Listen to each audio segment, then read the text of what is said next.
Dans le plan complexe, on nous donne un hexagone régulier ABCDEF inscrit dans un cercle de centre O et de rayon 4. Et on nous donne les affixes petit a, petit b, petit c, petit d, petit e, petit f des sommets. Et on sait que petit a égale 4, donc le point grand A est ici, et nous avons notre hexagone qui est donc inscrit dans ce cercle de centre O et de rayon 4. OA est égal à 4. On nous pose un certain nombre de questions sur les affixes des sommets. Première question, déterminer B et E. Comment déterminer donc B? B est ici, donc sur le cercle de centre O et de rayon 4. La première chose que l'on puisse dire, c'est que OB égale 4. Et OB, ce n'est rien d'autre que module de B. En fait, OB, c'est module de B moins 0, et donc OB égale module de B. On a le module de B. Si on a un argument de B, on peut écrire B sous forme exponentielle.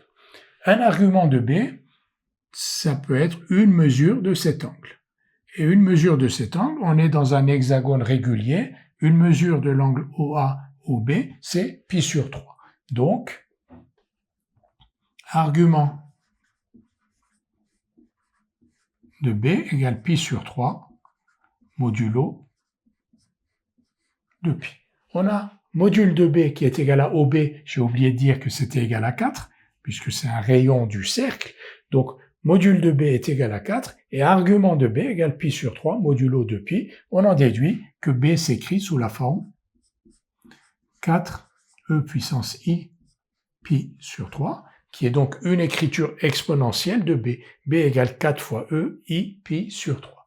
Nous allons maintenant, avec la même méthode, déterminer E. Pour déterminer E, on va remarquer que OE aussi est un rayon du cercle, donc OE égale 4, module de E égale 4.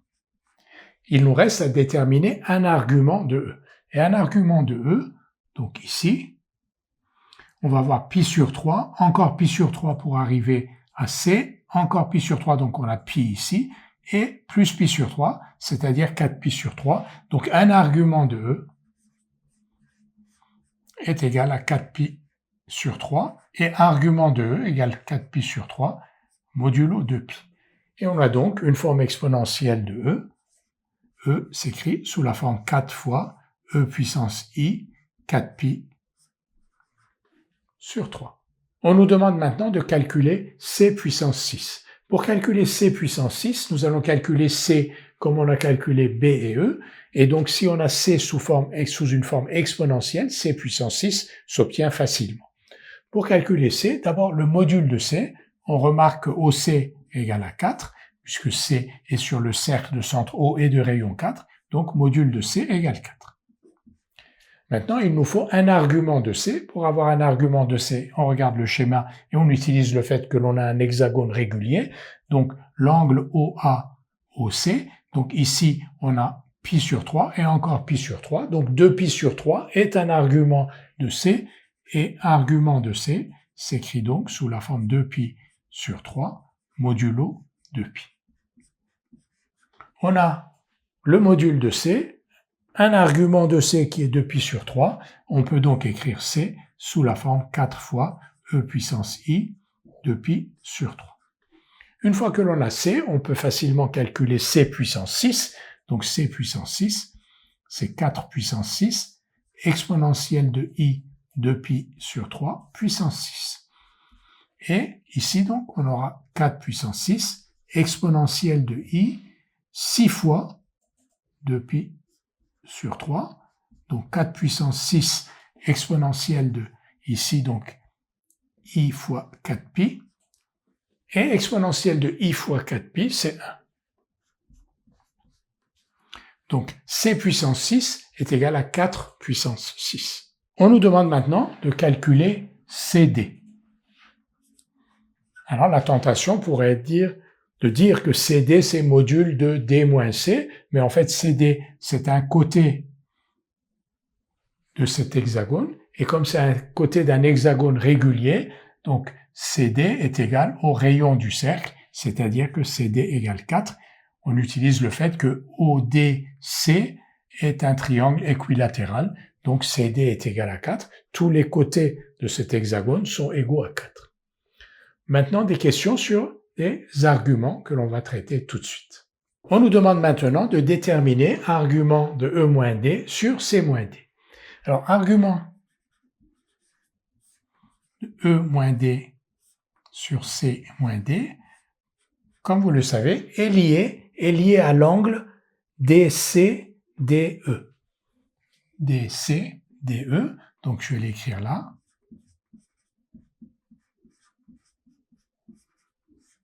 Modulo de pi. Donc, argument E-D sur C-D, donc vous voyez, je retrouve ici DC, DE. Donc, argument E-D sur C-D est égal à une mesure de l'angle DCDE modulo de pi. Et une mesure de l'angle DCDE, dans ce sens-là, ici on a pi sur 3, pi sur 3, c'est donc moins de pi sur 3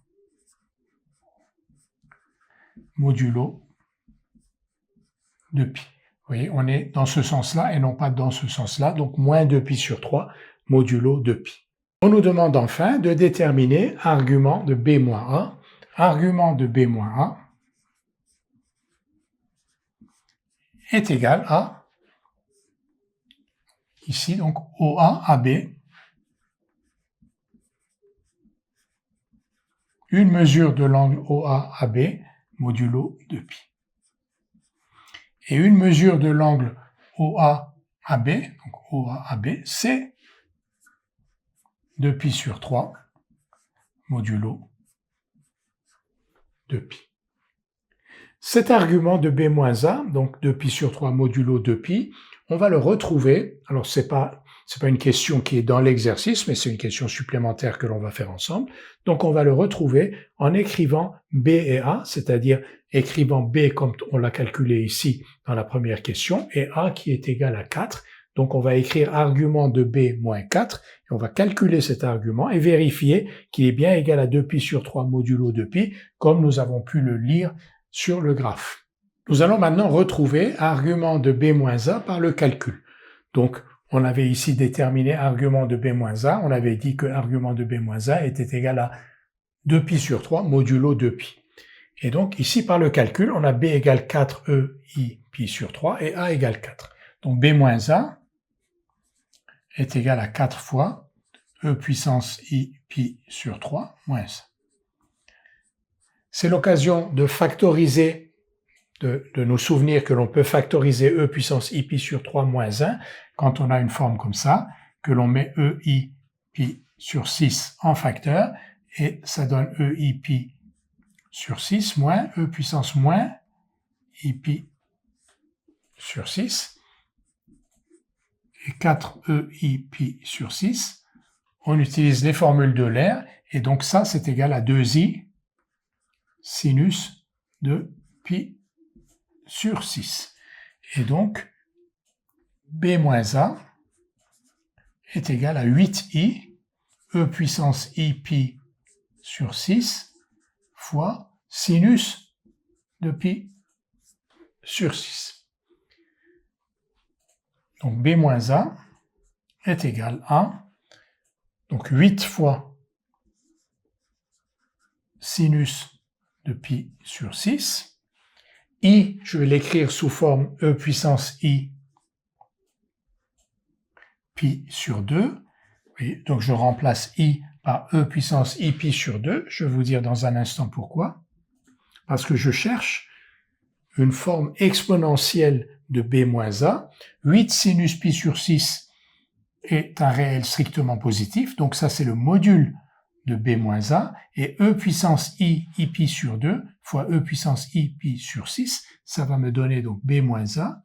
Sinus de pi sur 6, on pourrait dire que c'est 1/2, donc ça fait 4, et E puissance I pi sur 2 fois E puissance I pi sur 6, ça fait donc E puissance I pi sur 2 plus I pi sur 6, et donc ici 4 E puissance I 2 pi sur 3.